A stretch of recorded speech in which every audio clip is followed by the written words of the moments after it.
Hello everyone, मैं Samuel Teja, counselling psychologist, founder and CEO of abundant life group. आज मैं आपके साथ एक अनदर एपिसोड के साथ पेश हो रहा हूँ।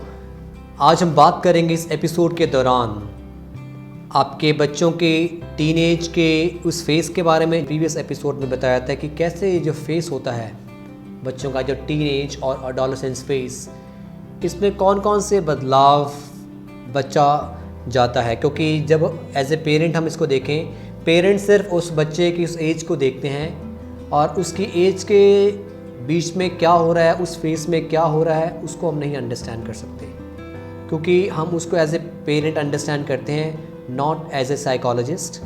क्योंकि मैं आज आपको एक साइकोलॉजिस्ट का पर्सपेक्टिव देने जा रहा हूँ कि एक ऐसे हम उनको कम्प्लीटली कैसे अंडरस्टैंड कर सकते हैं। क्योंकि ये जो बच्चा होता है, जब क्योंकि पहले क्या था, वो एक बचपन वाले फेस में था जिसमें वो क्या था कि वो अपने बचपन की एक्टिविटीज़ कर रहा था, अपने चाइल्डहुड वाली एक्टिविटीज़ कर रहा था, उसी में वो बिज़ी था।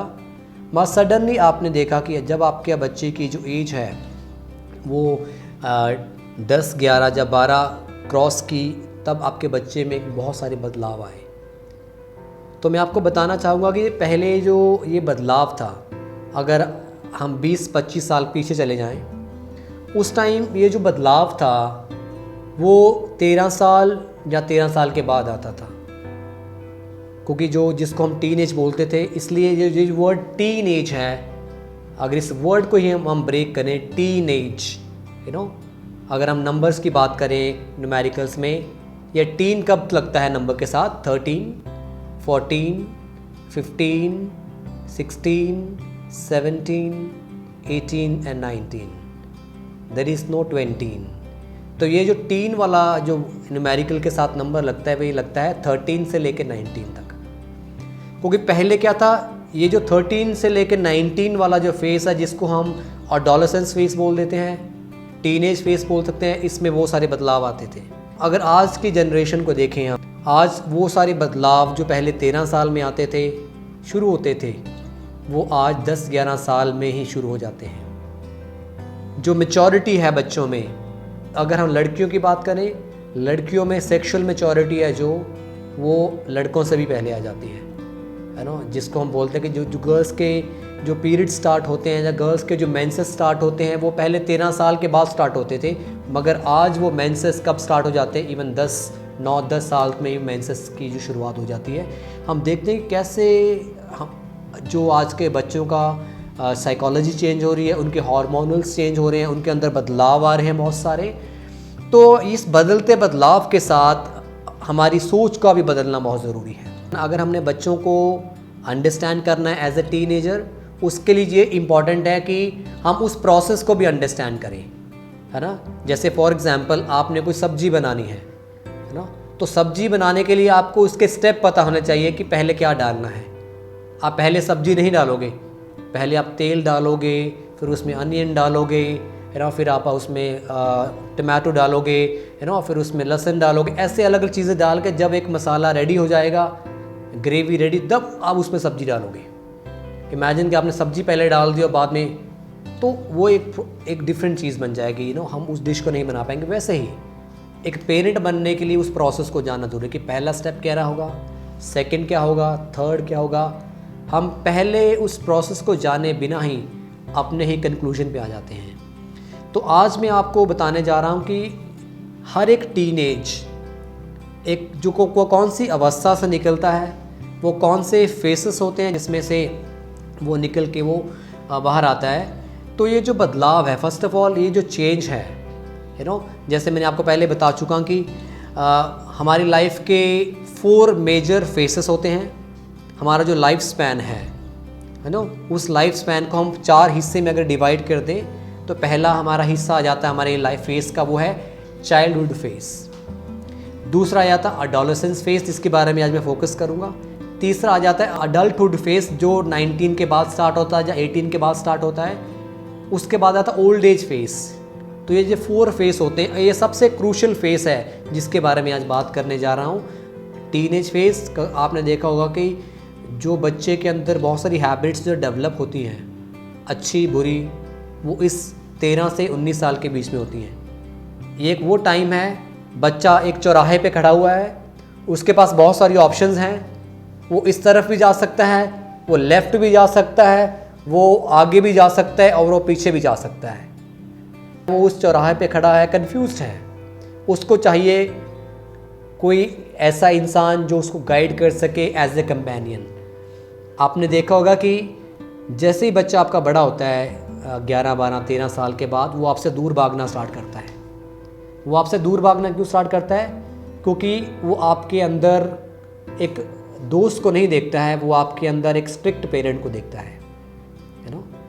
तो इसलिए हमें भी पेरेंट्स के अलग रोल अडेप्ट करने ज़रूरी है ना। जब आपका बच्चा 11-12 साल तक है, आप उसके गाइड हो, उसको गाइड कर रहे हो, आप उसको डिसीजन लेने में हेल्प कर रहे हो, क्या अच्छा है क्या बुरा है। अभी बच्चा क्या है, बड़ा हो चुका है, वो समझता है कि वो आपसे भी ज़्यादा अक्लमंद है, वो आपके साथ ऐसे बिहेव करता है, हमें तो सब पता है, आपको क्या पता है, आपने क्या देखा है ना। आप तो पुरानी जनरेशन के हो, हम नई जनरेशन के हैं, आपको क्या पता है इस ऐप के बारे में, हमें पता है।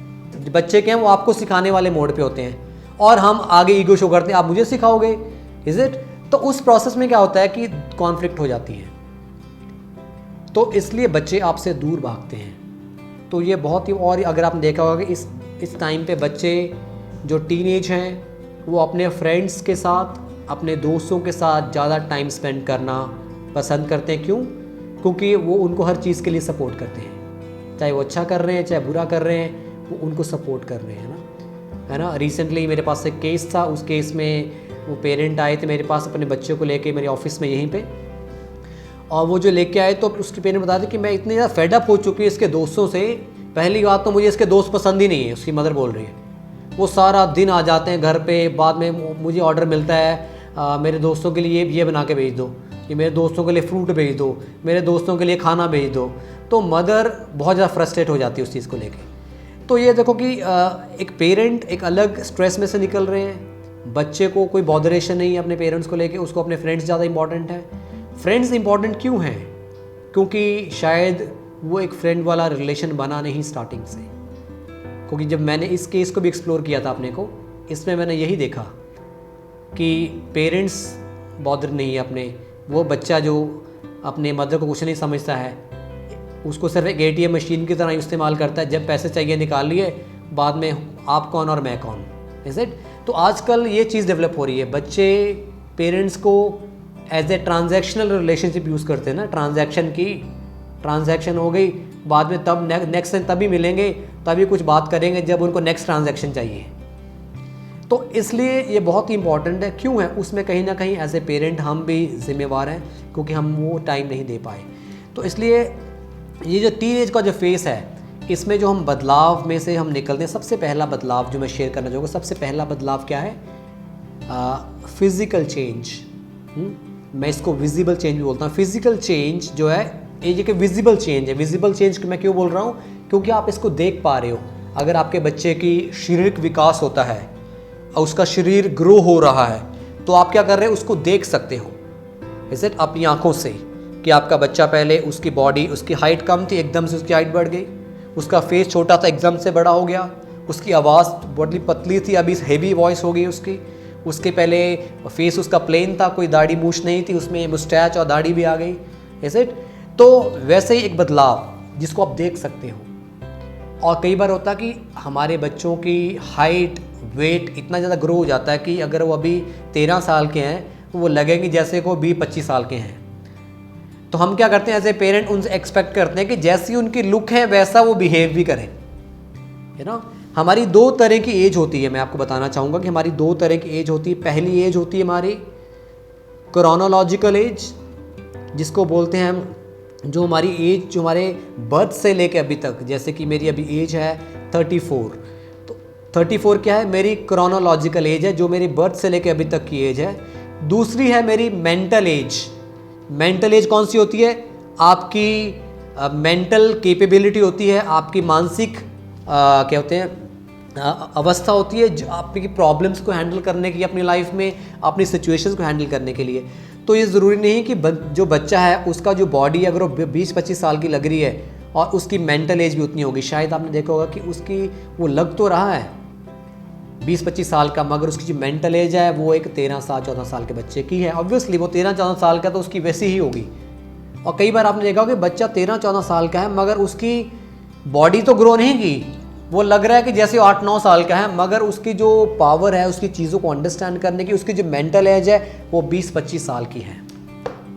तो ये जो वो डिपेंड करता है, जब हम IQ निकालते हैं तो वो ऐसे ही निकाला जाता है। हम इस दोनों चीज़ों को डिवाइड करके, तो हम कैसे IQ निकालते हैं, chronological age divided by mental as into 100, फिर निकलता हमारा IQ। तो इसलिए ये बहुत ही इंपॉर्टेंट है। तो इसलिए एज ए पेरेंट हमने इस चीज़ को अंडरस्टैंड करना है कि शारीरिक विकास चाहे हो जाए मगर अभी उनका मानसिक विकास नहीं हुआ है। उनको मानसिक विकास के लिए थोड़ा टाइम चाहिए, उनको मानसिक विकास के लिए उनको थोड़ा सा समय चाहिए जिसमें वो उनको आपकी सपोर्ट चाहिए। तो मैं आपको बताना चाहूँगा ये जो फिज़िकल चेंज है ना, इस वजह से बच्चों के अंदर बहुत सारे कॉम्प्लेक्स आ जाते हैं।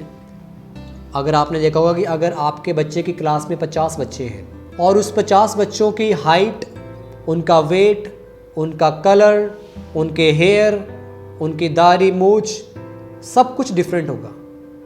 कोई भी किसी की फ़ोटोकॉपी नहीं है, हर कोई यूनिक है। तो उस टाइम पे क्या होता है कि जिसकी हाइट एकदम से बढ़ गई वो इसलिए परेशान है कि वो बहुत लंबा लग रहा है क्लास में। वो जो थोड़ा कम छोटा रह गया उसको इस चीज़ के लिए परेशानी है कि मैं छोटा रह गया हूँ। जिसके दाढ़ी आ गई है वो इसके लिए परेशान है क्योंकि मैं एकदम से मैच्योर लग गया हूँ, मेरे क्लास में तो मैं कितना बड़ा लगता हूँ। और जिसकी नहीं आई है वो इसलिए परेशान है कि क्यों नहीं आई, मैं छोटा लग रहा हूँ। तो ये कॉन्फ्लिक्ट है सभी के बीच में। और इस टाइम पे क्या होता है कि बहुत सारे बच्चे इन्फीरियरिटी कॉम्प्लेक्स डेवलप कर लेते हैं। उनकी जो सेल्फ एस्टीम होती है वो बहुत ही लो हो जाती है। वो एक दूसरे से, एक तो बच्चे आपस में एक दूसरे के साथ अपने आप को कंपेयर कर रहे हैं, वो अपने आप को कम समझते हैं, दूसरों को ज़्यादा समझते हैं। दूसरी ओर पेरेंट्स उनको अपने नेबर के बच्चों के साथ, अपने रिलेशनशिप के बच्चों के साथ, अपने रिश्तेदारों के बच्चों के साथ कंपेयर करते हैं। तो टीचर उनको क्लास के दूसरे स्टूडेंट्स के साथ कंपेयर करते हैं। तो एक बच्चा जो है उस कंपैरिजन वाले फेस में से निकल रहा है। तो इसलिए सबसे पहले और कोई उनको एक्सेप्ट करे ना करे। बच्चा कब सबसे ज़्यादा कब परेशान होता है, एक टीनेज, जब उसके पेरेंट्स उसको एक्सेप्ट नहीं करते हैं, उसको फ्रेंड्स एक्सेप्ट ना करें, उनके टीचर एक्सेप्ट ना करें, उनके रिश्तेदार एक्सेप्ट ना करें। मगर हमने देखा होगा ना, मैंने बहुत सारे पेरेंट्स को देखा है कि आगे पीछे वो अपने बच्चों की बहुत प्रेज़ करते हैं, मगर कोई घर में रिश्तेदार आ जाता है उसके सामने बच्चों की बेइज्जती कर देते हैं उनके सामने। तो उससे क्या होता है कि वो बच्चे की जो सेल्फ एस्टीम है वो इफ़ेक्ट होती है। बच्चा का आपके प्रति नफ़रत पैदा हो गई। आपने जो उसको पहले बताया उसको कोई मायने नहीं रखता, मगर आपने जो उनको बताया ये उनके माइंड में हमेशा रहेगा कि मेरे पेरेंट्स ने मेरे उस रिश्तेदार के सामने मेरी बेइज्जती की थी, और वो कहीं ना कहीं उस चीज़ को निकालेगा आपके साथ। तो ये बहुत ही इम्पॉर्टेंट है ये जानना कि जब बच्चा आपका फ़िज़िकल ग्रोथ हो रही है, बच्चे की जब वो फिज़िकली वो चेंज हो रहा है, तो उसमें वो बहुत ही इम्पॉर्टेंट है कि हम इस चीज़ को जानें कि हमने बच्चों की उनकी फ़िज़िकल ग्रोथ को नहीं जाना है बल्कि उनको इमोशनल सपोर्ट प्रोवाइड करनी है। अभी दूसरा बदलाव कौन सा है जो बच्चे इस बदलाव में से निकलते हैं? दूसरा बदलाव है साइकोलॉजिकल चेंज, जिसको हम बोलते हैं मानसिक बदलाव। ये जो मानसिक बदलाव है इसको आप देख नहीं सकते हो। पहला कौन सा था? फिज़िकल चेंज जो विजिबल था। साइकोलॉजिकल चेंज विजिबल नहीं है, इनको अपनी आंखों से नहीं देख सकते हो। आप अपने बच्चे को देख के नहीं जान सकते हो कि इसके अंदर क्या चल रहा है।